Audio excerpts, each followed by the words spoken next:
The condition is false, we go to line 6. Line 6, is going to have to invoke S2, but this is the first time we get to this line 6 in this invocation. The reason I know this is the first time we get to line 6 is because we came from line 3 instead of coming from the end of another invocation of the subroutine S2. The first time you go to line 6, that means both of these invocations are not resolved, and that's why I have to start with the left-hand one. And as a result, I have to invoke S2, which means I have to set up return info. I have to set up parameter n. Parameter n is going to have a value of 0 because it is 1 minus 1. The column F has a value of 1. 1 minus 1 is 0. The return info in this case is we are on line 6. By the time I get back here, the left invocation is done, but the right invocation is not.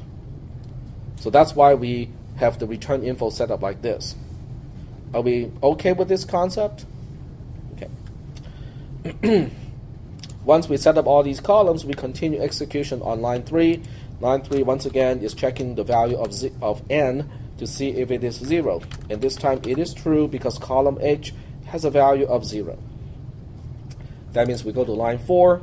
Line 4 is returning a constant of 2. So we just copy and paste this cell, replace the question mark with a value of 2. We have done this already. Okay, we're just doing it all over again. And then we get out of the conditional statement. We go to the end of the subroutine. We deallocate the 2 columns. We continue execution on line 6. Now, I know this is not the first time I get to line 6 because I came from line 8. Line 8 is the end of the subroutine from the previous or the last invocation. So this time, when I get back to line 6 does not look like the line 6 in the pseudocode. It actually looks like the invocation, or it looks like the line 6 in G27 in this case, which means I have one more invocation of S2 to deal with, which is the right-hand side of the addition. And every time I invoke S2, I have to set up return info and n, and this time is 0 as well. And then return info is line 6. The first invocation is already resolved. The second one is not yet resolved. It is still a question mark in this case. We go back to line 3. Line 3 checks whether n equals to 0. It is true. We go to line 4. We return a value of 2, which means we copy and paste the return info cell, change the question mark to the value that we are returning, but we do not evaluate that the fact we do not simplify 2 plus 2 plus 1 is 5. We do not do that simplification at this point. We're just resolving what the question mark should be. Then we get out of the conditional statement. We go to line 8. We deallocate all the columns. We deallocate the columns, and then we go back to line 6 again because that's what return info is telling me. And this time I can actually go ahead and execute the return statement because 2 plus 2 plus 1 is just 5. I'm returning a value of 5. Which also means that it is time to go back and look at which return info cell I'm supposed to deal with. It is E22 this time.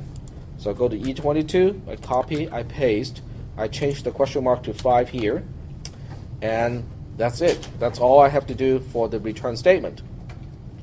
I do not simplify 5 plus 5 plus 1 is 11, not at this point. Then I move on to line 8, which is the line outside of the conditional statement. It is the end of the subroutine, deallocate both columns, and I continue execution on line 6. Line 6 now looks like this one here. E34 is my line 6. I am ready to execute the return statement because there are no other invocations involved. 5 plus 5 plus 1 is 11. I'm returning a value of 11. But that means I have to locate the return info cell, which is column C this time. Copy and paste it, change the question mark to a value of 11. And then we can go ahead and get out of the conditional statement, go to the end of the subroutine, deallocate the 2 columns that we allocated for this invocation, and then we go back to line 9 this time because return info tells me I have to go back to line 9. Line 9 now looks like C36, which means there are no additional invocations to deal with. I can just go ahead and print the value of 11, and we are done. Okay, we're done with line 9. We go to post, And that's the end of the trace. Is that okay? Okay. At this point, this trace should be somewhat boring. Okay, it should not be very exciting at this point because it's really doing the same stuff that we have been talking about, for the past few weeks over and over again. Okay. Are there any questions about the concepts of this homework assignment? Nope. Okay. If there are no questions, I'm going to close this. I saved it already. And what I will do is I will use the practice exam from another class. I have yet to set it up for this class. So I will make a copy of that, into this class later on because I don't want to waste any class time to do it. But it will look exactly the same as what you will see now. I'm just going to use the Friday class practice exam as an example, but it will look exactly the same by the time it is all set up for this class.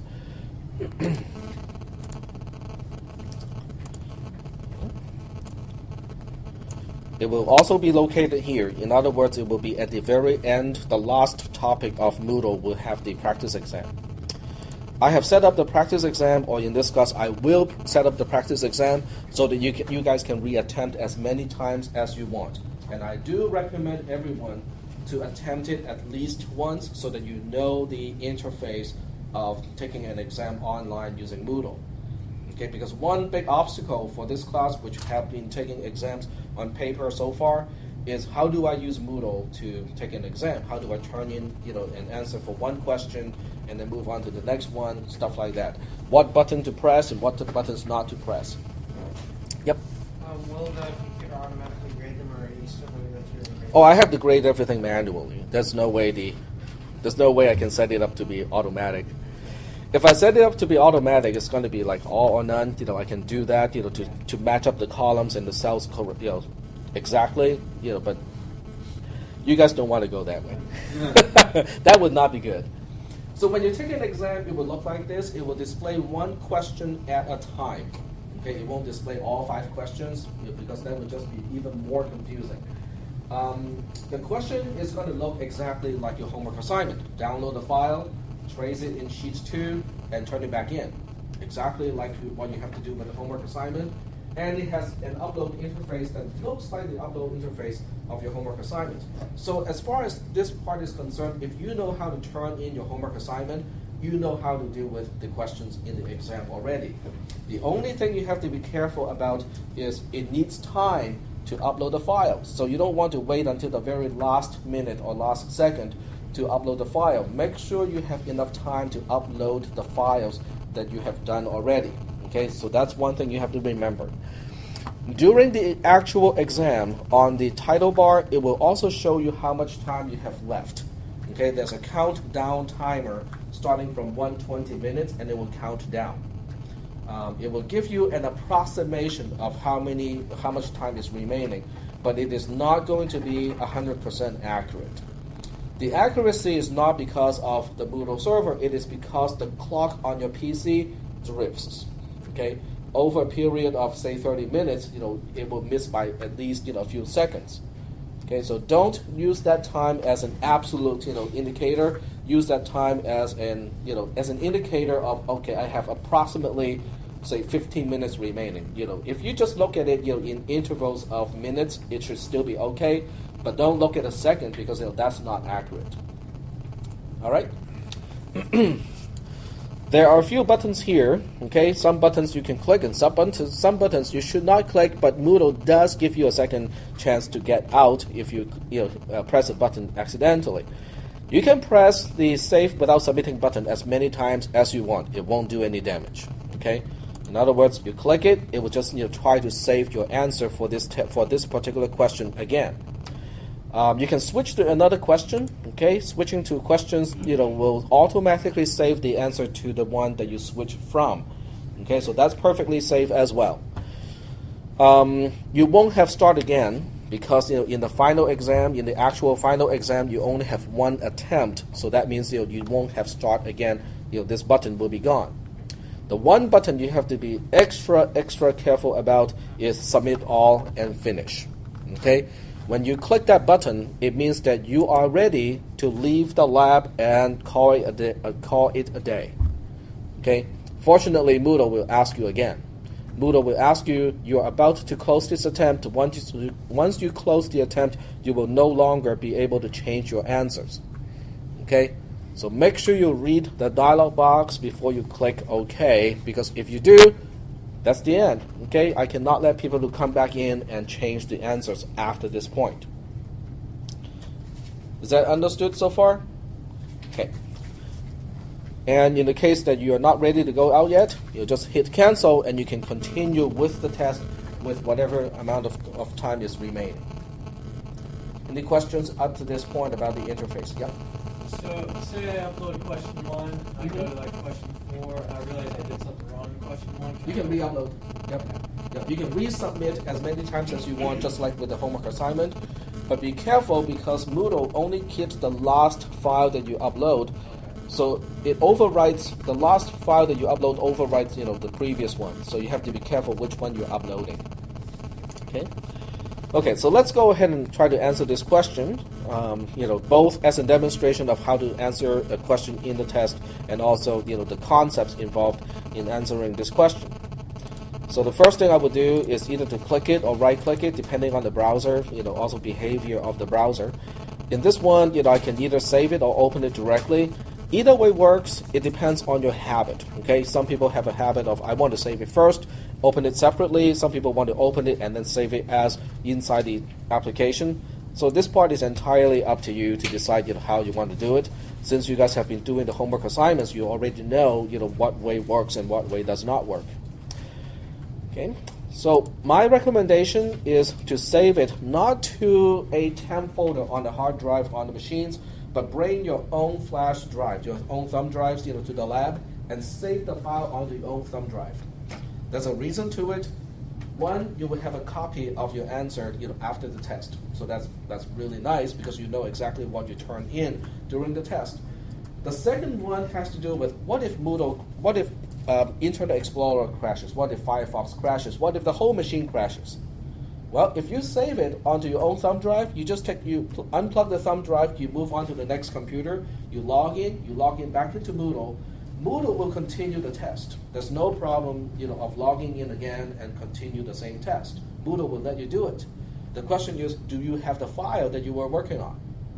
If you keep it on your thumb drive, then it's yours, right? You can just plug it into the next machine and you have the same file back. If you put that file onto the D drive or the C drive of the machine, then you're at the mercy of, can that machine even reboot after it crashes? So I would recommend putting the file onto your own thumb drive just for that purpose. Yep. So how did you have to put it on the thumb drive? When you're in Moodle, you just say, in the open office, you just say save, and you just save it to the thumb drive? Yeah. Okay. Yeah, just like what I'm doing here. Okay, let me just go back. I go to, the file right now is read-only, which means I cannot make any changes. In order to make changes or have my trace done, I have to go to Save As, and basically tell OpenOffice where I want to save the file. This is where you can select your own thumb drive. My interface obviously looks different from yours because I'm not using Windows, but it's similar enough. Your thumb drive should show up about here, and you just have to select your thumb drive. And one other thing I recommend is to label the partition on your thumb drive with your name. So that way it becomes easier to pick out your own drive from all the other system drives on those machines. In this case, since I don't have a thumb drive with me, I am using the thumb drive right now. So to me, I just save it to today's folder because I want to save the answer to all these questions. Okay, now here's the other thing that you might want to pay some attention to is what should you use as a file name. Okay, you don't have to include your name as a part of the file name because the upload interface is coming from your specific test.